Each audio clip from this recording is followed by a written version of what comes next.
Hey guys, I'm going to show you a little bit about what I've been working on here. This is a decal on the front of a control panel that I built.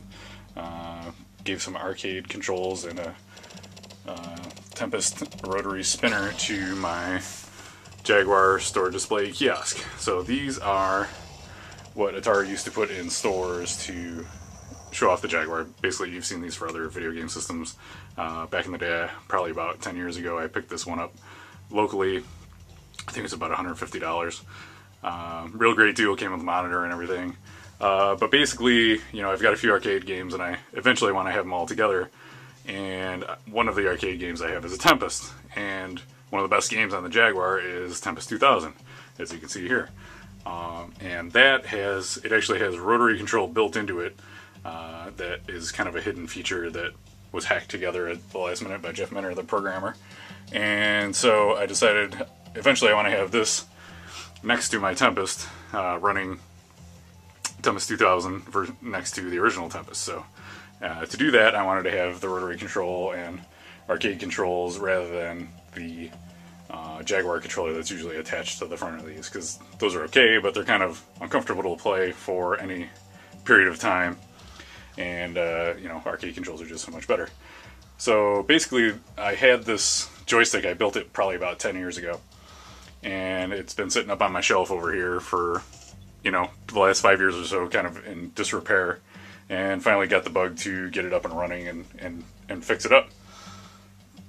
So I went ahead and did that, ordered a new rotary encoder, wired everything back up, stripped it down from scratch. You know, when I started this project, I really didn't have too much of an idea what I was doing. I kind of fudged my way through it, but now, you know, my skills are a little bit better, and I'm able to do a little bit better quality work. So built it back up, and then I decided, hey, you know, this is like a perfect fit for this kiosk. It's like the same width as the front of it here, and I said, well, the two halves of it come apart, so why don't I insert this shelf here, take that, take the two pieces apart, and put the shelf in the middle, and then just have it hanging out the front. And then I just took that and I screwed it to the bottom. I don't know if you can see that there, but I screwed it to the bottom up like that.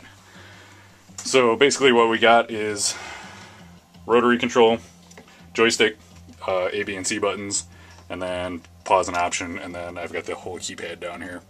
It's kind of behind this little dust cover, keypad cover right here. And on the side I have buttons for the pinball games. There are two pinball games for the Jag. They are Ruiner Pinball and Pinball Fantasy. So, you know, I figured there's this giant box. I got plenty of real estate on the side. Why not map a couple buttons out to the sides for those? Okay, so let's show you how this works here. Basically, I've already gone in. There's a secret code to enable rotary control on Tempest 2000 on the Jaguar. I'll have that in the description of the video here, and I'll also have the schematics to wire up your own arcade controller should you get the bug to do it. It's actually really pretty simple and straightforward, and this description that I found is really, really helpful. So even if you're kind of a novice, you should be able to figure it out. So let's show you here. Basically, we're going to select Tempest 2000, and my switch here, I can switch between rotary and the joystick. Between the circle is rotary and the line is the joystick. So we got that on rotary control. See it spinning around there. That's just me turning the knob here.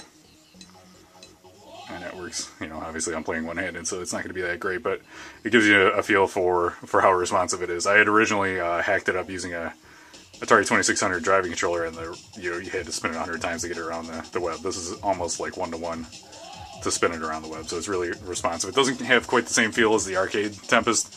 You know, you can't just give it a whirl and get it going the way you would on the arcade, but it's actually pretty responsive, and I'm really happy with how it turned out. Okay, so here's Ruiner Pinball. I'll just show you how the pinball buttons work. Basically, they're just mapped to one of the joystick directions, and I think the B button, because they worked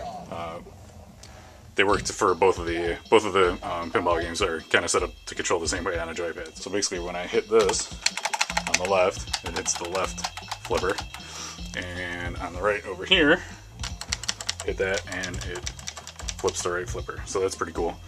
And then the C button on this game launches the ball. So there, there it goes. You know, pretty straightforward. Works the same way for Pinball Fantasies, but kind of cool. Fun, makes it feel a little bit more like real pinball. I've just figured I'd throw some gratuitous BattleSphere footage in here.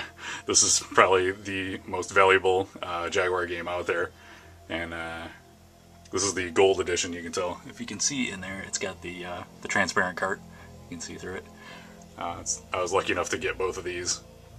I have a original BattleSphere and a BattleSphere Gold. I got them both at cost when they first came out, so I didn't have to pay, you know, extravagant prices like they go for on eBay. But so I'll just put it into demo mode so you can see a little BattleSphere here.